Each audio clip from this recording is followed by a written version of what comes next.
Bienvenue dans votre chaîne. Aujourd'hui, nous allons vous parler de la situation actuelle de Bukavu qui se passait à la place du 24. Il y a quelques semaines, le président de la République démocratique du Congo des événements qui se passent à l'est de RDC, il a prononcé un discours devant deux panels de décideurs et d'observateurs, abordant des questions cruciales pour son pays et la région.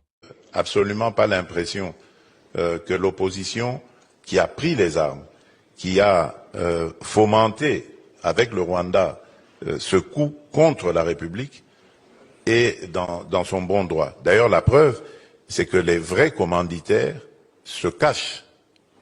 Et le vrai commanditaire de cette opposition, c'est mon prédécesseur, c'est Joseph Kabila. Mais il ne l'avoue pas, il n'assume pas ses actions. Voilà. Martin Fayoulou, président de l'Engagement pour la citoyenneté et le développement, ECID, a prononcé un discours à la nation à 13h, comme l'indique le communiqué de son parti.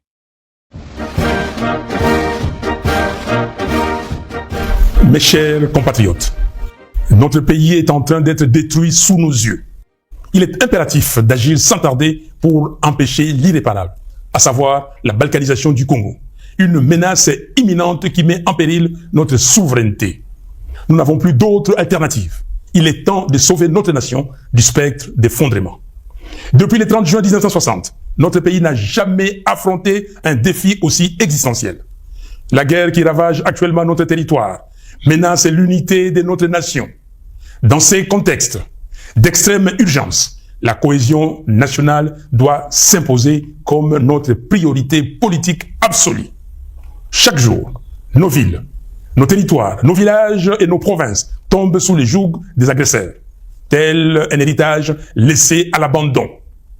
Combien de morts faudra-t-il encore pour que nous prenions pleinement conscience de l'urgence d'unir nos forces, de transcender nos divergences et de trouver une solution pour préserver les 2 345 410 km² de notre territoire.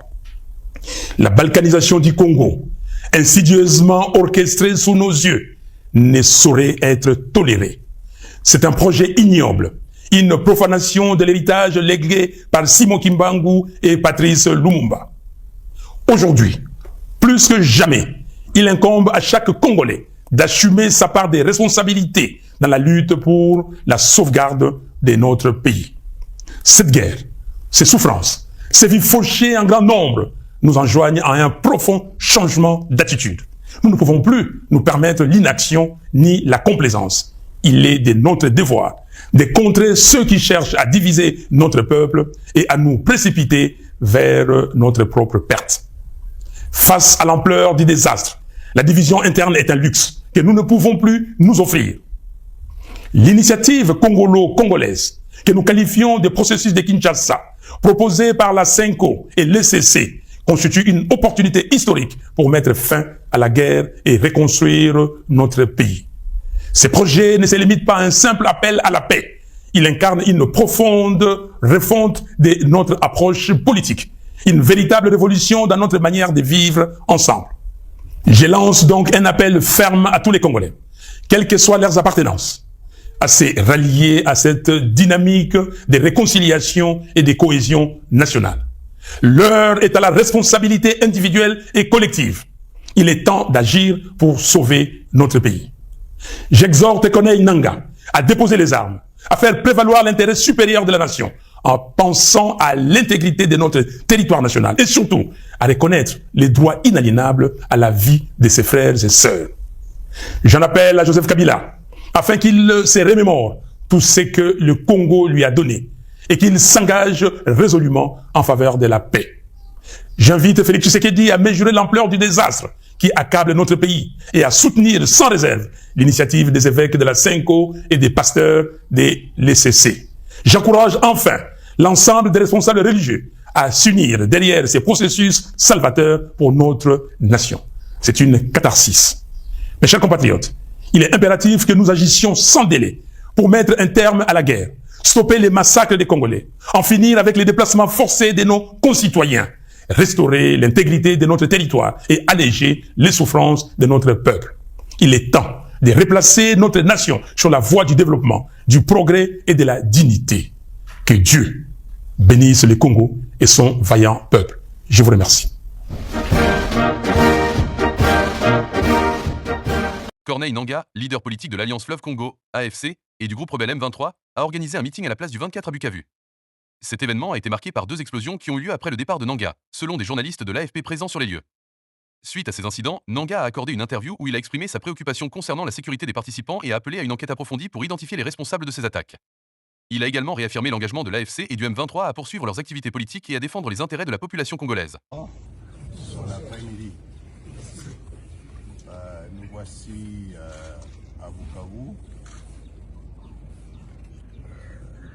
à la suite de l'activité que nous avons eue avant la fin de cette matinée, qui s'est malheureusement terminée par cet acte de barbarie et de terroristes, je dirais un terroriste d'État, orchestré et sur injection directe de M. Tshilombo Tshisekedi. Je voudrais dire que le terrorisme, c'est l'arme de faible. Mais avant de vous présenter la situation, je voudrais d'abord présenter les condoléances à toutes les familles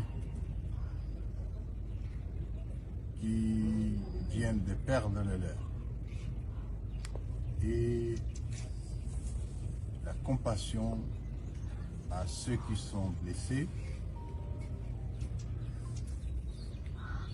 Et c'est l'occasion pour leur dire qu'ils ne sont pas seuls, nous serons avec eux. D'ores et déjà, l'Alliance Fleuve Congo va prendre à charge tous les frais liés aussi bien aux soins qu'à l'enterrement de ceux qui nous ont quittés. L'heure est quand même grave, parce que un terrorisme d'État comme celui-là, sur la population civile, est constitutif, je dirais, des crimes de guerre et contre l'humanité. Un meeting politique des civils soit la cible d'une telle. Des questions restent posées qui est réellement derrière cette situation. Nous allons analyser ensemble pour découvrir la face cachée de ces incidents choquants. Abonne-toi à la chaîne et activer la cloche des notifications pour ne rien manquer de nos prochaines vidéos.